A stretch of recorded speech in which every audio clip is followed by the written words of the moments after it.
Sima Ved is the founder and VP of Apparel Group with 75 brands, 1,750 retail stores in 14 countries. In this interview, we will hear about her entrepreneurial journey that started at only 23 years old, about her learning from this crisis, and we're also going to be talking about women leadership, which is a cause that is dear to her heart.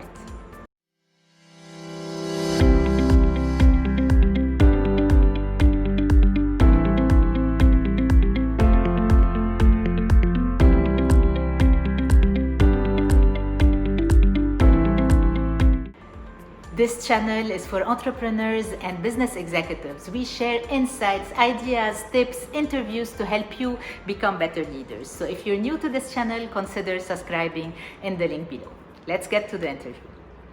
So hello, Sima. I am so happy to be hosting you at the Catalyst of Growth. As you know, you are our first person that we're hosting in this interview series, and I wanted a woman leader, and I couldn't have dreamt of a better person than you. So thank you so much for saying yes.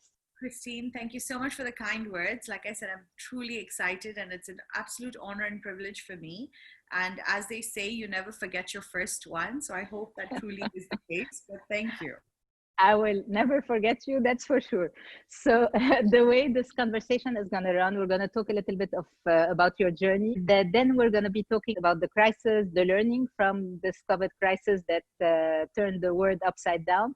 And then we're going to end with woman leadership or female leadership, because I know this is something that is very dear to your heart, and I would love to know more about it. Okay, thank you. Let's go.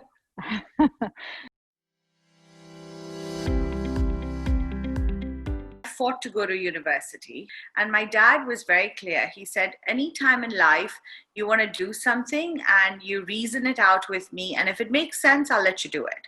So you know, I grew up with that kind of mindset that you don't just accept a no. You always, you know, fight for what you want to do in life, because if you're compelling enough, it'll happen.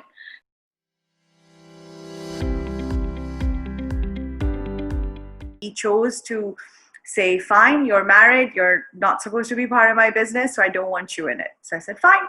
So I started something small, and my husband came along, left his family business and started with me.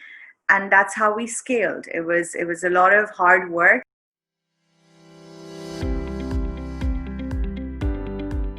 Initially, I think the driver was a bit of anger towards my father for not agreeing to letting me be part of the family business. And I was like, that's not fair. I think it was a bit of anger, a bit of pride, trying to prove a point that, okay, fine, you left me to, you know, sink or swim, and I'm going to show you that I can swim.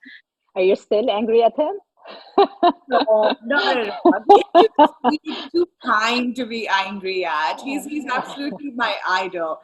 So you know, I don't think I could ever stay mad at him. So I knew why he was doing it, and I understood logically, but of course emotionally was a whole different story. But I don't think I would have lived up to my potential. The pressure to survive and succeed, that intense, like, fire in the belly, as they call it, that, okay, no, I've got to get this right, and if I don't, I'm going to suffer, kind of thing.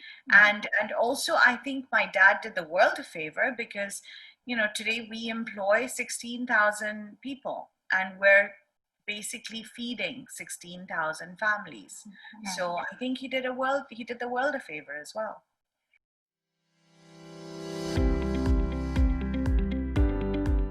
That taste of starting something, seeing it grow, and then having it succeed, and then, you know, getting satisfaction.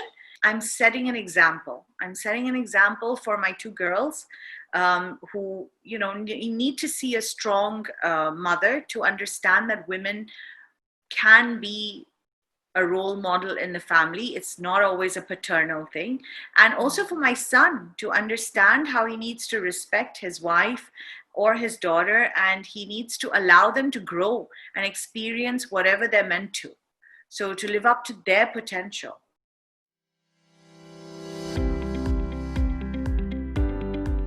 While I was seriously working, I think I wouldn't have survived had it not been for my extended family, whether it's my parents, whether it's my brother and his family, or whether it's even my in-laws. They all live here and they all help out. Like if I ever need the kids to go somewhere, if there's a school thing that I can't make it to, my father-in-law is actually been to my daughter's sports day, stuff like that. So they've always chipped in, always helped out. So I think extended family is phenomenal for success.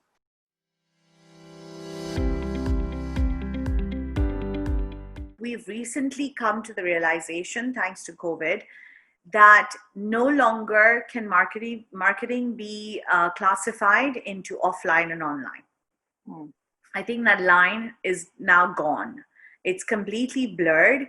It's now become a case of, if you are planning a career in marketing, or even if you're hiring a marketeer for your new business, you've got to hire someone who knows how to do all of it. They've got to be able to do 360, whether it's offline press days or doing online social media. They've got to be equipped to and well enough informed through Facebook or through Google or through any of the other platforms. So I just think you've got to hire or be someone who's an all-rounder.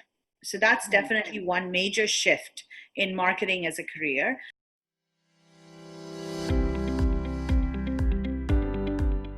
The biggest insight for me was that I can't control everything. That was one of my biggest insights, because I always have plans. At times you have to be fluid. You have to let go and just go with the flow. Never waste a good crisis. So I think if you're not going to make shifts and changes during a crisis, when are you going to make it? We have an e-commerce website that saved us because retail operations were closed. So had we not had our e-commerce website, we'd be in a completely different scenario right now.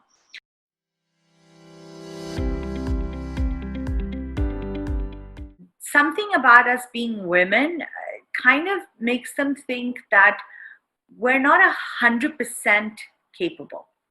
For me, just surrounding myself with women who remind me over and over and over again that we've all got this, I love it. Like if I can add a bit of that sisterhood flavor in the world, why not?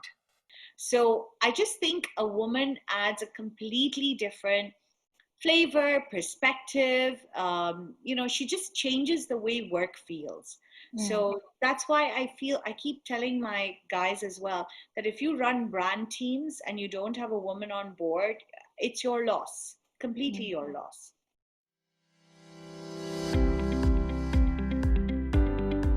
Use this time to actually increase your own education.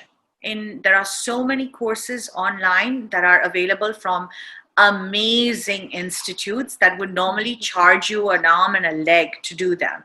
So I think if you can make, if you can kind of increase your own qualifications by studying or doing these courses online, I think that will help later, even if you're setting up a new business. Second main critical thing I want to tell all the women out there is, for God's sake, do not get into a guilt pattern.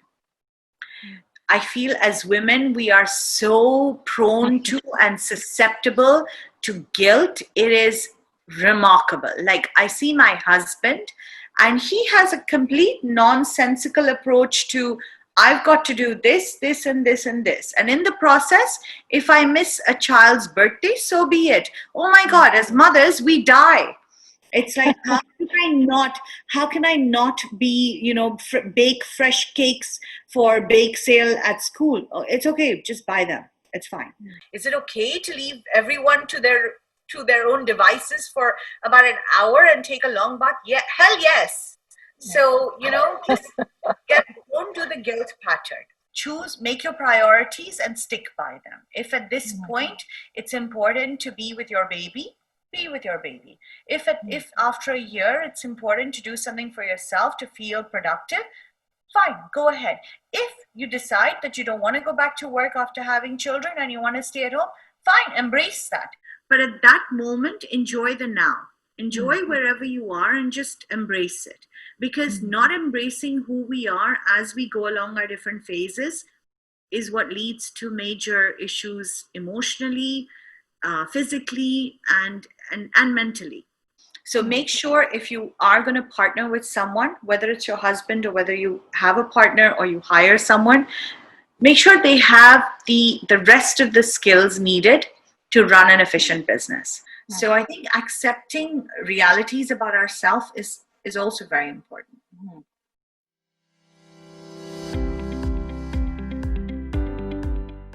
I really want you to be happy. Okay. My first goal is that you should be happy in life.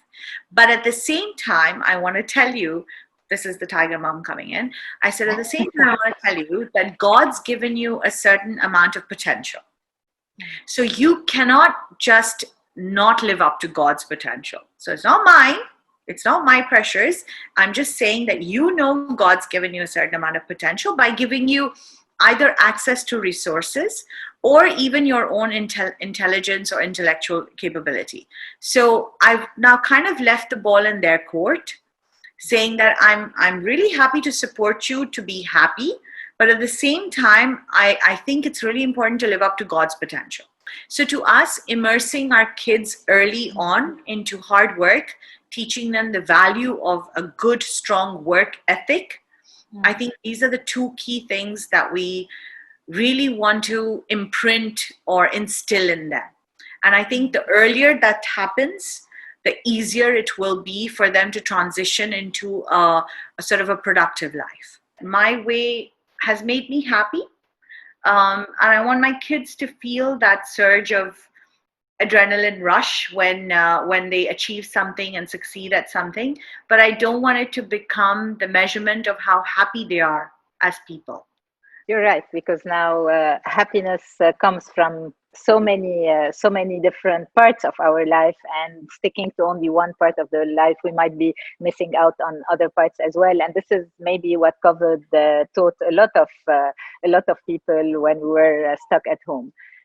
Sima, thank you so much for this insightful the discussion. Thank you. I'm sure a lot of people enjoyed your conversation. And if you're watching this video and you learned something, you were inspired by something, don't forget to drop a comment so that Sima would know what part you liked the most. And so, on my Insta handler, it's at thesimaved.com, which is SIM.